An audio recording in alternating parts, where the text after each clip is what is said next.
Are you ready to get your health back but feel overwhelmed by the endless healthcare options? We believe God has called each of us to a specific assignment, and we want to make sure your body, mind, and heart are up for the task. It's time to simplify the process of healing. At Cornerstone Integrative Healing, we offer simple, effective, easy ways to prioritize your health and gain understanding. No prescription pad needed. I'm Kari, Coody, a pharmacist turned integrative health practitioner. I'm so excited to have these conversations around topics with my friend, Jenn. Hi there, I'm Jenn, and together with our team at Cornerstone Integrative Healing, we offer an alternative to traditional healthcare, combining our expertise and experience in the medical field with our knowledge and faith to break the cycles of guessing what's wrong. We know the road to healing, feeling good again, can be overwhelming. You can expect honest conversations around the ups and downs of healing. The truth is, there are so many layers to healing.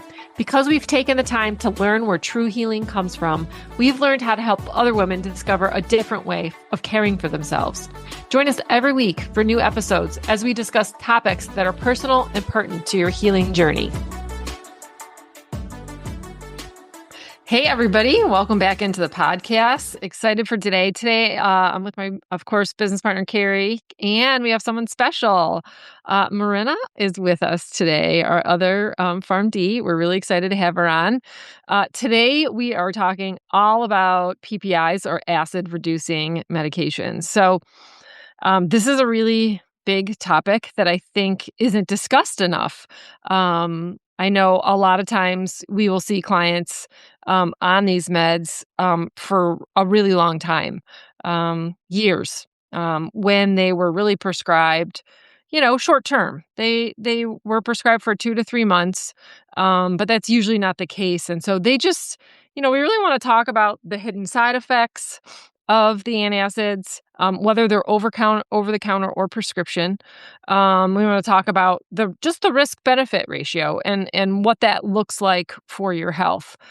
Because I know a lot of people, they can't function without them, right? They are so symptomatic after eating or lying down, especially at night, that they can't get relief. So I think this is a really, really important topic because in the line of work we do, because antacids, really are, your stomach acid is really the crux of how you absorb not only supplements, but your foods, and that's how your body functions. And so, when you're taking the PPIs, it really does affect your overall healing. It's one of the main things I focus on when people are on initially to get them off. So I'm really excited to talk about this topic with two PharmDs. I think their insight is crucial into how they work and yeah. Yeah, digestion's so important. I mean, it's like we've talked about this topic before, but it really is so important to overall health and how things work, and our gut is just connected to every part of our body, honestly. Yep. Yeah, everything. So, I'm excited to have Marina on today because I love the way she explains things, the way her brain thinks. It's just great. So, Marina, do you want to kind of just start off with like what are PPIs, and why they're mostly prescribed? Why are so many people on these? Yeah, so PPIs are proton pump inhibitors.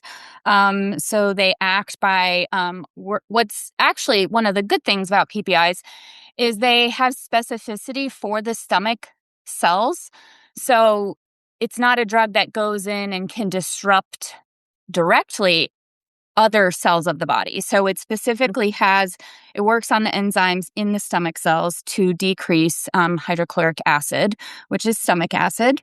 And it actually needs that acidic environment to become its active form. So some of like the common proton pump inhibitors on the market are Prilosec, Nexium, and Protonix. And you might hear them those are the brand names. The generic names are omeprazole, which is Prilosec, esomeprazole, which is Nexium, and then pantoprazole, which is the Protonix. Those are probably the most common ones that I have seen in the retail setting. And some of the most common indications, I would say the biggest one is GERD or acid reflux disease. And that's just like that burning that you get either before or after food along the esophagus down into the chest. Ulcers, which can be caused by, anti-inflammatory drugs like NSAIDs.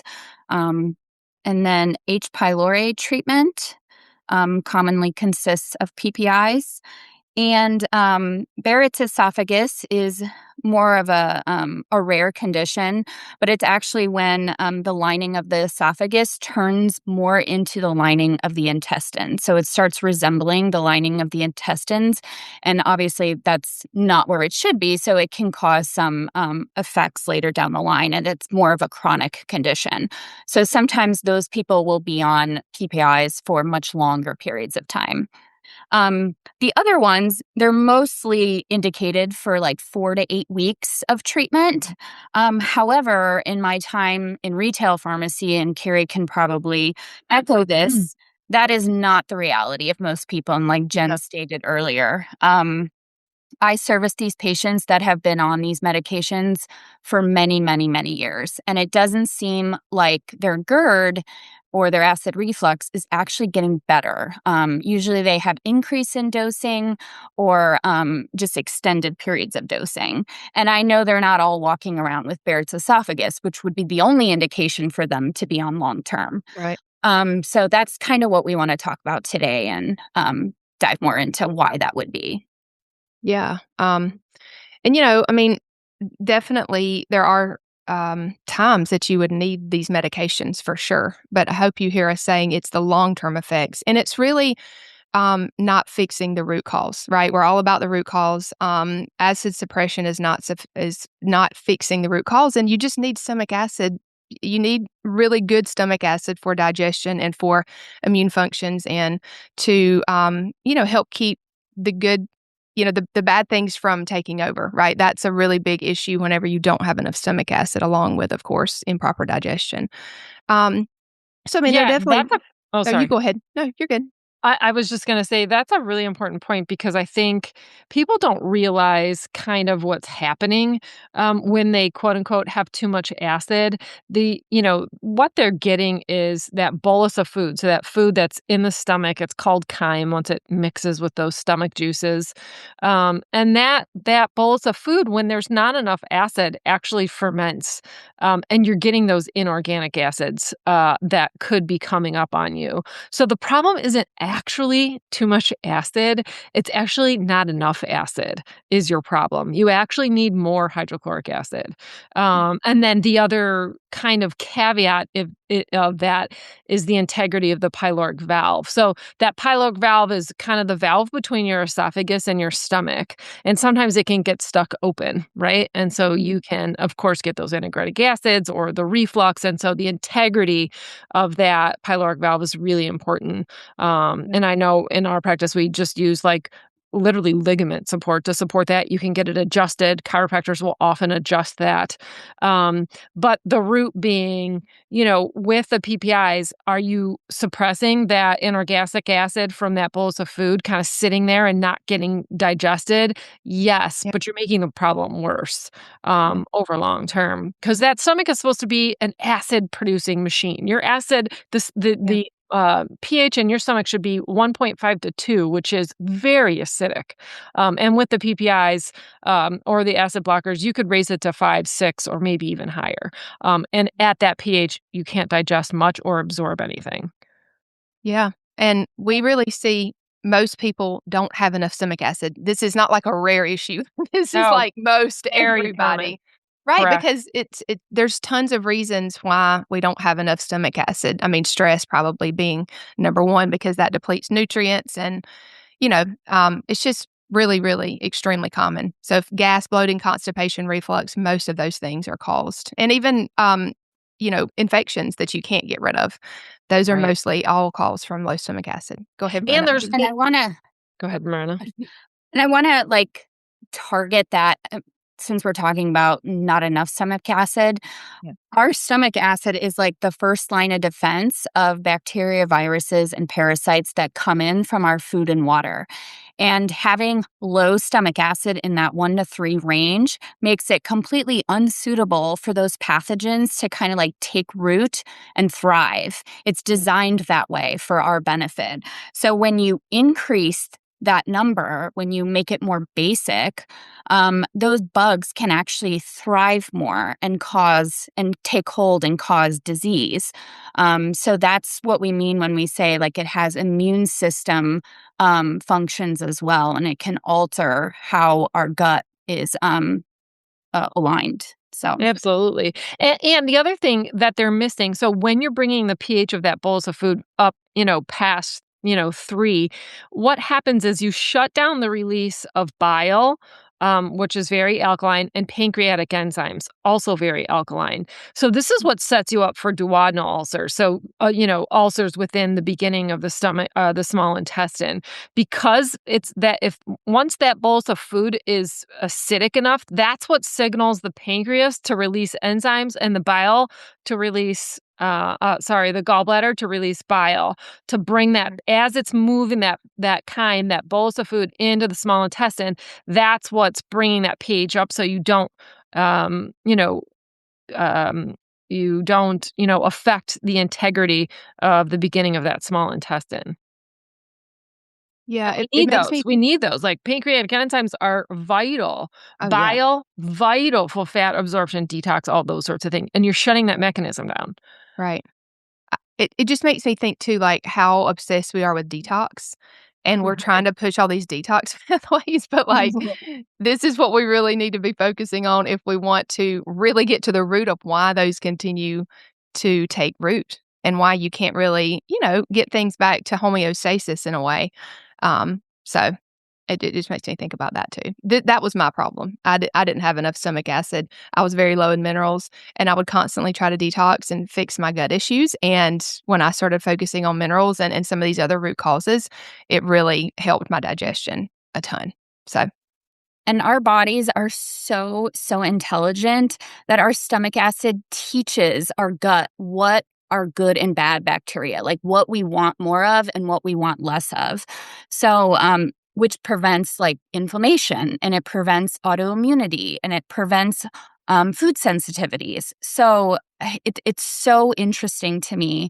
And one of the other things that you might have heard of is short chain fatty acids, so like butyrate. It actually increases the butyrate in our system, which is anti-inflammatory also. So when we're increasing the pH of our system and shutting down the stomach acid, that butyrate can't flourish and it can't act the way it should act. So it just all ties together. Yeah. So interesting. It's crazy how God made our bodies. Like, whoa, that is cool. Yeah. It is cool. And it makes me think about like how many people, I mean, a lot of people, more people are on butyrate now. You can take that as a supplement. A lot of people are continually taking digestive enzymes for years and years and years. It's really cool though, if you focus on this other, maybe more upstream issue, then your body will do that on its own. It made me think about that too. You won't need so much extra help, but that's really cool. Okay. So, I just wanted to kind of chat about, we have touched on some of these things about more of the long-term risks, maybe especially for women. I know we have, men also listening, but I think that the specific, detriments to women being on this long-term is really important to consider. Obviously, we've talked a lot about digestive and nutrient impacts. Specific things are impacted as far as minerals and nutrients like magnesium, vitamin B12, iron, calcium. So these are definitely linked to, things like anemia and fatigue. It can be linked to hair thinning as well over time, of course. Bone health is another one. Obviously, as we age, that's super important. This can affect that with long-term use. And then, as we've mentioned more in detail, is the gut microbiome changes. It's just an open door to letting these things take root and just causing risk for infections. And obviously, there's so many other ripple effects when your immune system is compromised that we see. your body just has to overcompensate over years and years, and it gets tired, right? So, Yeah, and I just wanted to go back and point out the mineral absorption because it's super, because you mentioned women, you know, decreasing the absorption of your minerals for women long term is very detrimental, especially entering perimenopause and menopause, yeah. because those are more affected as your estrogen decreases. And then the digestion, I know a lot of people, we talked about infections, but specifically SIBO. Most people have heard of SIBO, small intestine bacterial overgrowth, or FIBO, which is fungal overgrowth, very common with people who are on PPIs. Yeah. And you just think about, how we need our gut to be functioning properly to break down estrogens and things like that as well. So it definitely stems more into hormonal health in some of these ways too. Um, so do y'all want to talk a little bit about root cause? How we can maybe dig a little bit deeper. We've already mentioned stomach acid a good bit. Um, but what are some other things? As far as okay, you're dealing with these issues, you're on this medication, or maybe you're considering being on this medication. What are some other things that you should explore?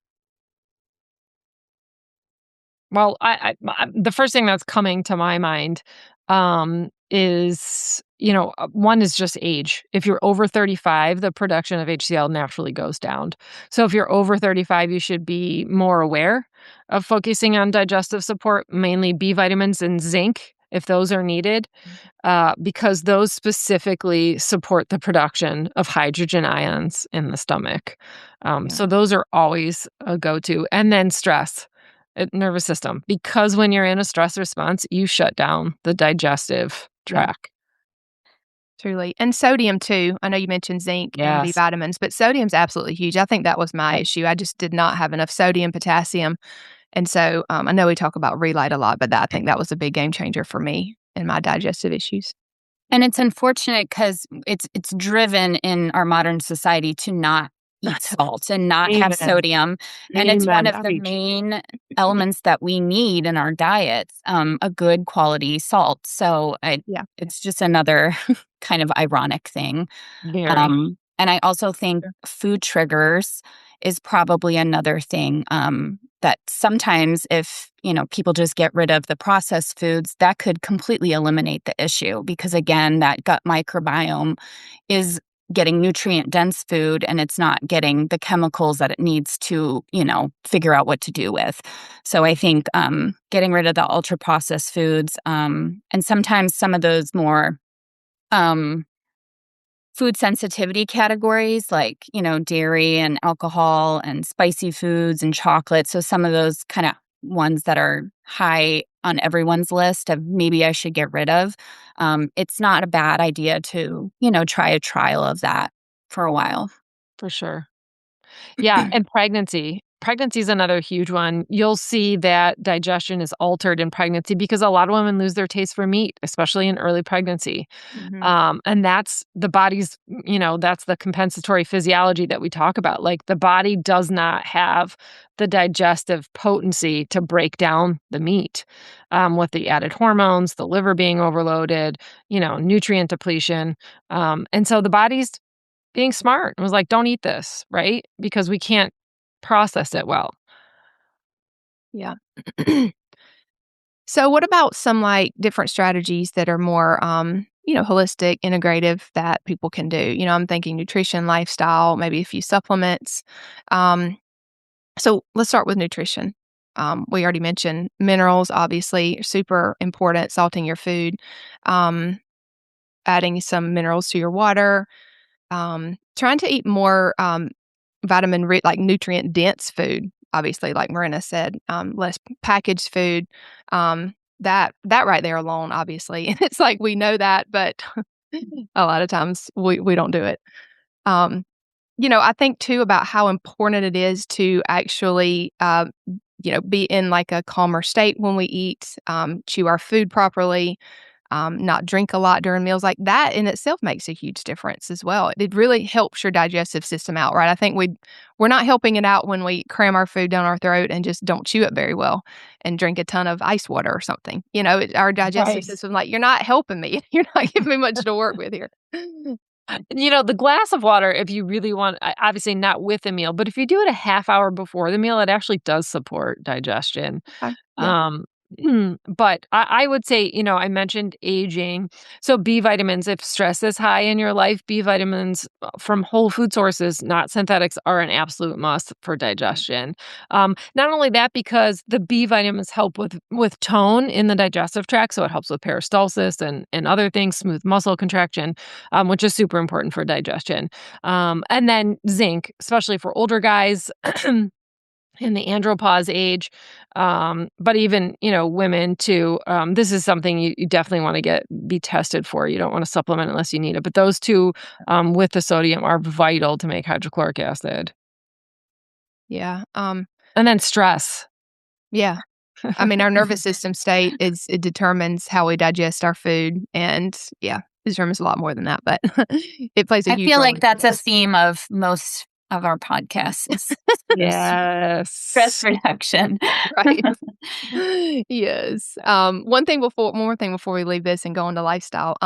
Eating mostly cooked foods really helps if your digestion is super impaired, just because you need more digestive juices to break down raw foods versus cooked. So that really helped me as well a few years ago when I was really trying to work on digestion. So I know a lot of people might say, well, don't raw foods have more enzymes live? That is true, but but if you can't break it down, then the fiber, right? It's the fiber that you don't, those fibrous things, and cutting vegetables, right, or chopping or tearing them, and then cooking them just so to break up that fiber sometimes does help.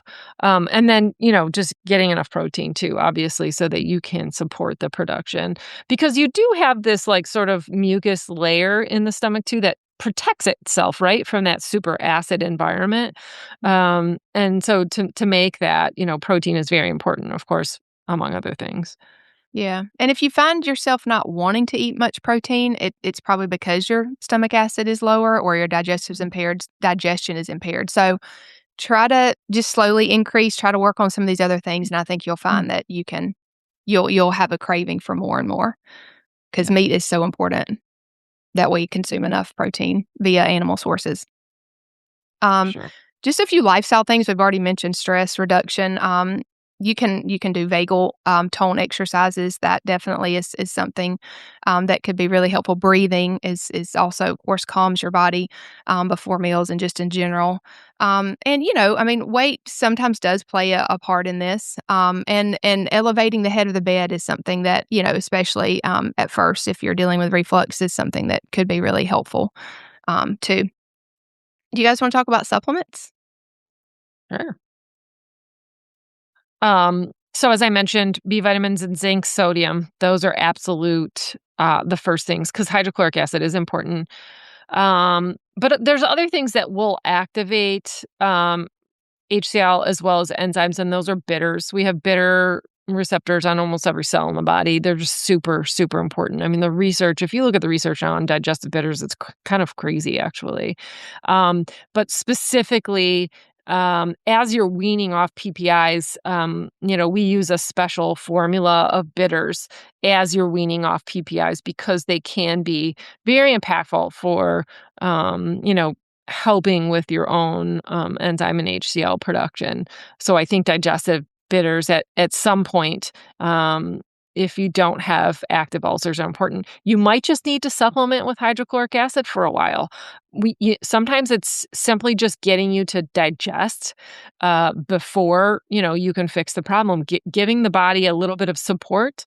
So just giving straight hydrochloric acid. If you do have ulcers, or you have some gastritis, you need to concentrate on work on those first, and then transition into the bitters or HCl, because they can cause some burning in the stomach. Yeah. And same thing with like the digestive enzymes. Those are not meant for like long-term use, because they are enzymes. They can kind of start breaking down things that we might not want break down. So all of this is like using them with caution and using them kind of meeting where your body is at that moment in time, giving it the support it needs in the moment, and then seeing from there.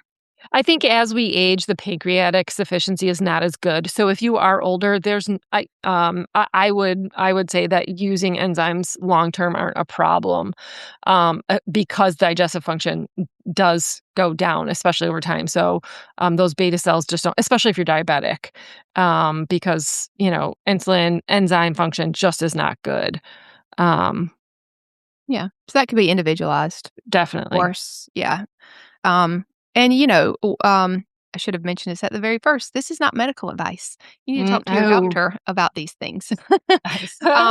So if you're thinking, "Wow, I want one of these, and I would really like to get off," talk to your doctor about it.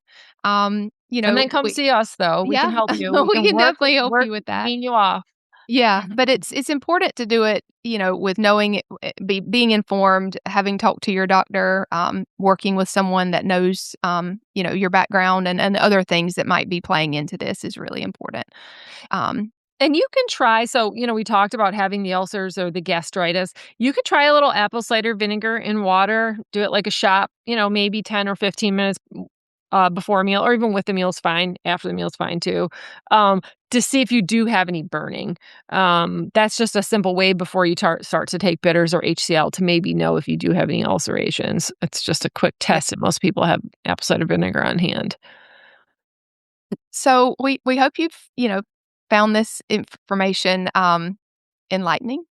And it's funny how I was just thinking, and Marina, you can probably testify to this. We rarely see somebody on one prescription. If you are on a PPI, you're probably on multiple medications. That's just kind of the norm. So we are going to do a series going over a couple of other medications that just things you might want to know before you take it, or if you're already on it, just for information purposes, right? It's good to be informed about what these are doing in your body, and of course, we always are trying to get to the root of whatever is going on versus masking symptoms. And unfortunately, that's typically what medications do. They might be needed short term, but we're trying to help you think more of getting to the root cause so that you're not on any medications, or you're on a lot less medications. So don't stop abruptly. I just want to say that with the PPIs. Marina, you could probably talk to that. Or it's something that Marina, do you want to talk about that? Because it's super important. Yeah, it's just like with any medication. And most people think, oh, I just need to taper off like any type of mental health medication. This is for all medications. I would say never stop abruptly of anything, because your body's going to go into a compensatory reaction, and it's going to try to compensate for what it's just lost. So you might get unsightly side effects the other way. You might get an exacerbation of the original condition. So it's really important to find a clinician that has done research on, tapering off of whatever medication you're wanting to do that with. Yeah, and I just always think adding more support in that's appropriate will help your body to, have less of these side effects, or, just it's a better foundation for your body to then kind of, again, figure out, okay, I've lost this now, what do I do kind of thing. So maybe that's just something to consider for sure. But come back and join us for some of these next episodes. We're excited about this series. And if you have any questions, don't hesitate to reach out to us. We'll see you guys on the next episode. If this episode has served you in any way, drop a review wherever you listen to podcasts. We'd love it if you'd share any aha moments or takeaways on Instagram and tag us at Cornerstone Integrative Healing. And if you haven't already hit the subscribe button, please do so. We want to continue to walk this journey with you. Until next time, friends, know that we are praying for you.